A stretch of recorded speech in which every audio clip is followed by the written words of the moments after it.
Assalamualaikum warahmatullahi wabarakatuh. Sayyidina Umar bin Khattab adalah sahabat Rasulullah yang terkenal tegas dan tak mengenal rasa takut. Semasa hidupnya, Sayyidina Umar bin Khattab menjadi salah satu dari sekian sahabat yang setia menjaga Rasulullah dari berbagai ancaman. Saking berani dan tegasnya Sayyidina Umar bin Khattab, ia berani memarahi malaikat Munkar dan Nakir yang bertegas menanyakan dan menguji iman orang yang meninggal dunia di alam kubur. Imam Jalaluddin As-Sayuti dalam kitab Hawilil Fatawi mengungkapkan sebuah riwayat dari Al-Jazuli dalam kitab Syahrul Risalah bahwa suatu ketika Rasulullah SAW berbicara kepada para sahabat tentang malaikat Munkar dan Nakir. Rasulullah menggambarkan sosok malaikat Munkar dan Nakir akan mendatangi mayit di alam kubur dengan wujud yang sangat menyeramkan.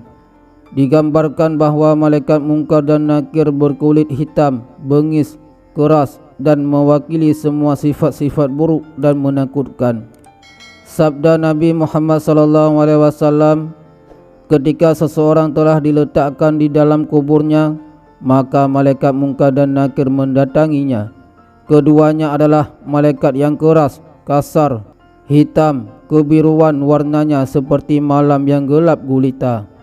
Suaranya seperti petir yang menggelengar, matanya seperti api yang menyala-nyala, gigi-giginya seperti tombak, rambutnya terseret di atas tanah, dan di kedua tangannya terdapat alat pemukul.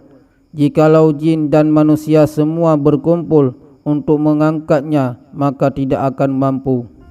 Kedua malaikat bertanya kepada ahli kubur tentang Rabbnya, tentang nabinya, dan tentang agamanya.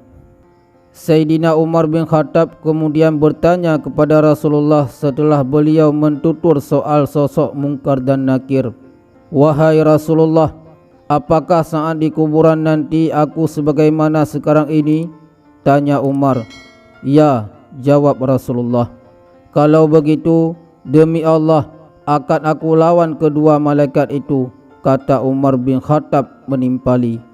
Kiai Mudanu itu mengisahkan bahawa ketika Sayyidina Umar bin Khattab wafat dan jasadnya dikuburkan, semua pelayan kemudian meninggalkan pemakaman. Hanya Sayyidina Ali bin Abi Talib yang tetap berada di area pemakaman. Tampaknya Sayyidina Ali bin Abi Talib penasaran di along apa yang akan terjadi antara Umar dengan dua malaikat yang menyeramkan itu.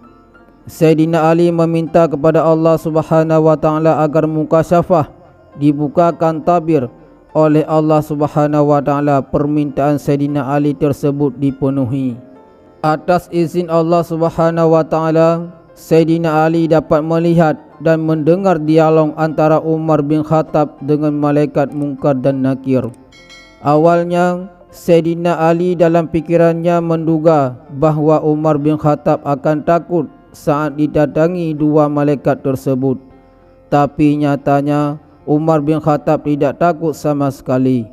Umar bin Khattab justru bangkit dan membentak Munkar dan Nakir seraya berkata, "Hai Munkar Nakir, kalian tahu sedang berhadapan dengan siapa? Kalian itu sedang berhadapan dengan temannya akhabbal khalqi ilallah, manusia yang paling dicintai oleh Allah Subhanahu wa taala." Malaikat Munkar dan Nakir kemudian bertanya kepada Allah Subhanahu wa taala.